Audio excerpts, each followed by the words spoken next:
Pertarungan pemilihan gubernur Jawa Timur saat ini mulai terlihat.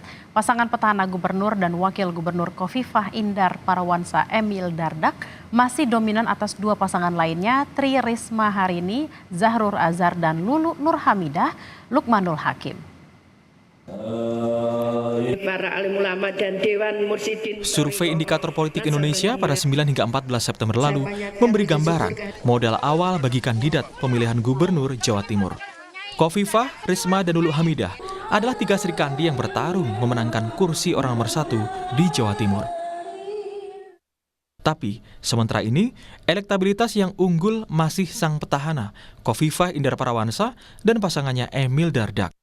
Kandidat dari Koalisi Indonesia Maju ini unggul dari dua lawannya dengan 61,2%.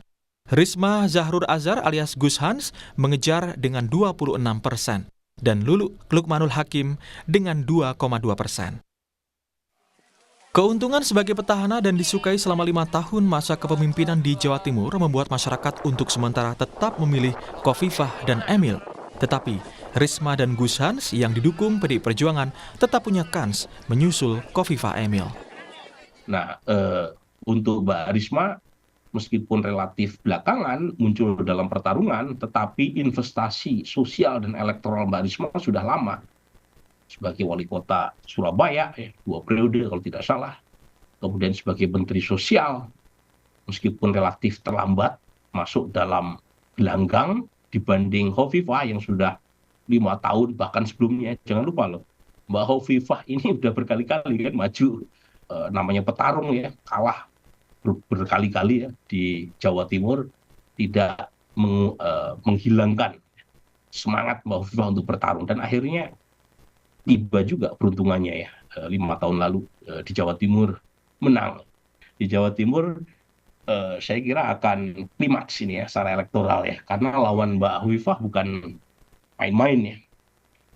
Dan tetapi lagi-lagi per awal atau pertengahan September masih belum terlihat, tetapi dengan modal 26% buat Mbak Risma dan Gus Hans ya, padahal beliau baru beberapa hari sebelumnya ditetapkan sebagai calon gubernur oleh PDI Perjuangan, itu bukan modal yang kecil ya.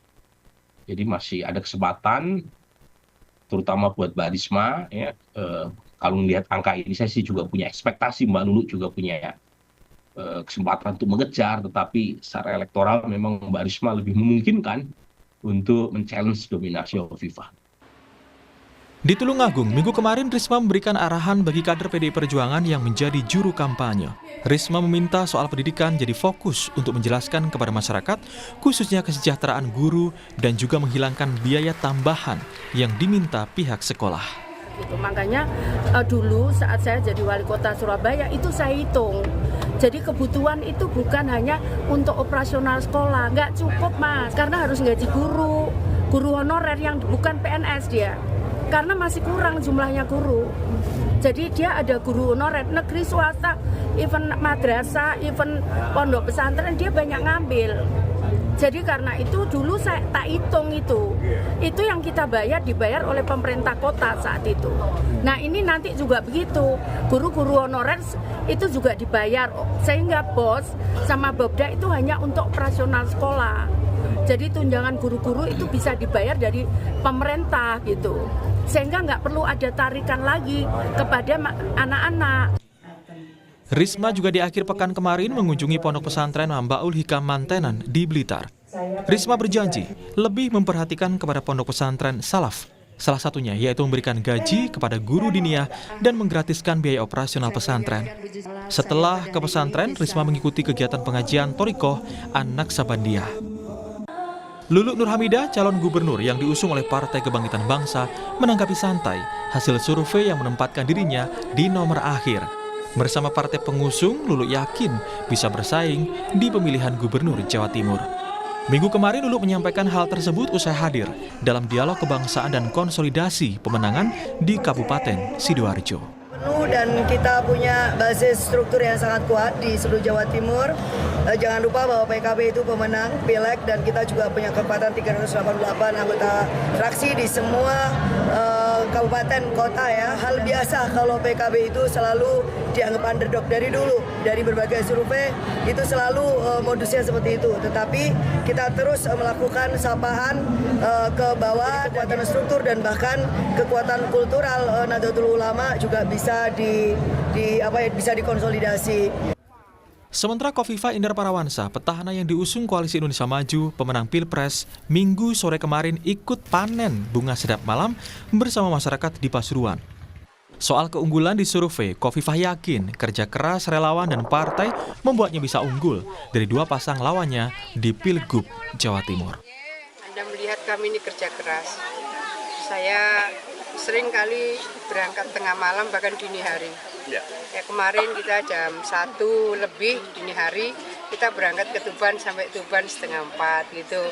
Tadi malam kita pertemuan sampai 1:30 dini hari. Jadi artinya kerja kami itu kerja maksimal dan kita ingin membangun jejaring seluas mungkin, menyapa masyarakat sebanyak mungkin.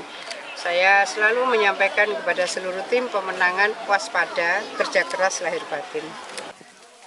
Ketiga Sri Kandi calon gubernur Jawa Timur masih melanjutkan kampanyenya sampai 2 hari menjelang pencoblosan pada 27 November 2024. Khofifah dan Risma diprediksi lembaga survei indikator politik bakal bersaing ketat. Tim Liputan, Kompas TV. Lalu bagaimana pertarungan di Jawa Timur untuk perebutan kursi gubernur dan wakil gubernur? Sudah ada rekan kami Via Irmar di Surabaya, Jawa Timur. Via, sudah ada hasil survei September awal tentang ketiga pasangan kandidat Pilgub Jawa Timur. Khofifah masih unggul atas Risma dan Lulu. Bagaimana kedua kandidat saat ini berupaya untuk memperkecil jarak dengan Khofifah?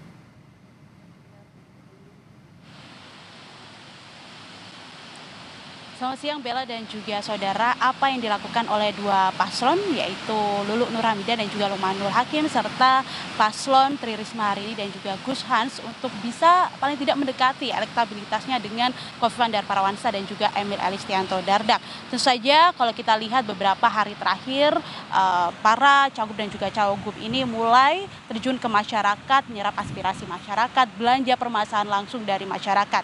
Kita ke paslon nomor urut 1 terlebih dahulu ada Lulu Nur Hamidah dan juga Lukmanul Hakim. Kita melihat bahwa 2 hari yang lalu pada hari Sabtu Lulu dan juga Lukmanul ini pergi ke daerah Matraman, lebih tepatnya ke daerah Bojonegoro dan juga Ngawi. Mereka bertemu secara langsung ke masyarakat, kemudian juga belusukan ke pasar tradisional. Tentu saja kunjungan paslon nomor urut 1 ke daerah Matraman, terutama di daerah Bojonegoro dan juga Ngawi, yaitu untuk meraup dukungan sebanyak-banyaknya dari masyarakat yang tinggal di daerah Matraman. Karena kalau kita ketahui bahwa sejauh ini mayoritas dukungan masyarakat di daerah Matraman ini mengarah ke pasangan Khofifah Indar Parawansa dan juga Emil Elistianto Dardak serta mengarah ke pasangan Tri Risma hari ini dan juga Gus Hans. Karena memang basis massa PDIP sendiri juga begitu banyak di daerah Matraman, mulai dari Bojonegoro, Ngawi, Madiun, Ponorogo hingga Matraman bagian selatan yaitu Tulungagung, Trenggalek, Pacitan dan sedikit ke tengah yaitu ada di daerah Nganjuk dan juga Kediri. Kemudian tidak hanya berusaha untuk meraih dukungan yang banyak di daerah Matraman, di hari Minggunya Lulu juga bertemu dengan masyarakat Madura, lebih tepatnya ke daerah Pamekasan.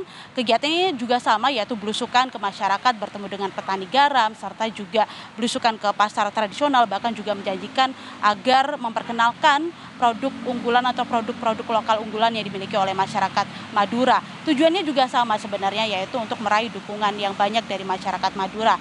Karena kalau kita lihat pada pemilihan gubernur Jawa Timur 2018 yang lalu, ini pasangan Khofifah Indar Parawansa dan juga Emil Elistianto Dardak ini memiliki atau mendapatkan suara terbanyak di Madura. Jadi mayoritas masyarakat Madura mulai dari Bangkalan hingga Sumeneb ini mengarahkan dukungannya kepada paslon nomor urut 2. Nah, dengan kehadiran Lulu dan juga Lukmanul ini diharapkan bisa mendapatkan dukungan yang sama karena kalau kita berbicara tentang wilayah Madura sendiri cukup menarik.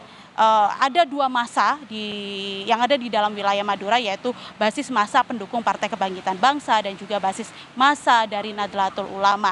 Sehingga diharapkan dengan adanya Lulu dan juga Lukmanul ini bisa menarik dukungan khususnya dari basis massa pendukung dari PKB. Karena kalau kita melihat dari rilis yang dikeluarkan oleh Indikator Politik Indonesia kemarin, untuk massa pendukung PKB yang mendukung ke pasangan Lulu dan juga Lukmanul ini masih berada di angka 2,9%. Sedangkan 73,5% diantaranya justru mengarah ke pasangan Khofifah dan juga Emil.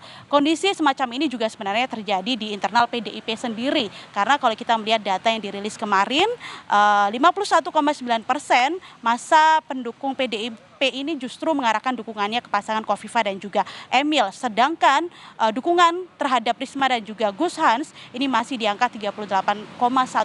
Hal ini disebabkan karena kurang maksimalnya komunikasi vertikal yang dilakukan dari petinggi partai ke kader-kader partai yang ada di bawah, sehingga diharapkan dengan mereka terjun langsung ke masyarakat ini bisa meraup suara, meraup dukungan yang banyak dari kader-kader yang berada di elemen bawah, termasuk juga Tri Risma hari ini dan juga Gus Hans.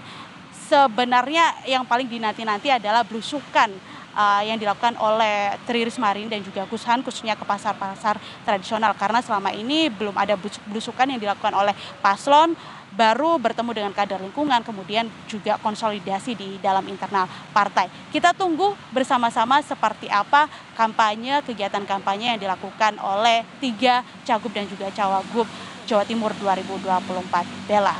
Baik, terima kasih Via Irmar langsung dari Surabaya, Jawa Timur. Kita akan nantikan bersama seperti apa update informasi terkait dengan kampanye ketiga paslon dari Jawa Timur. Selamat bertugas kembali.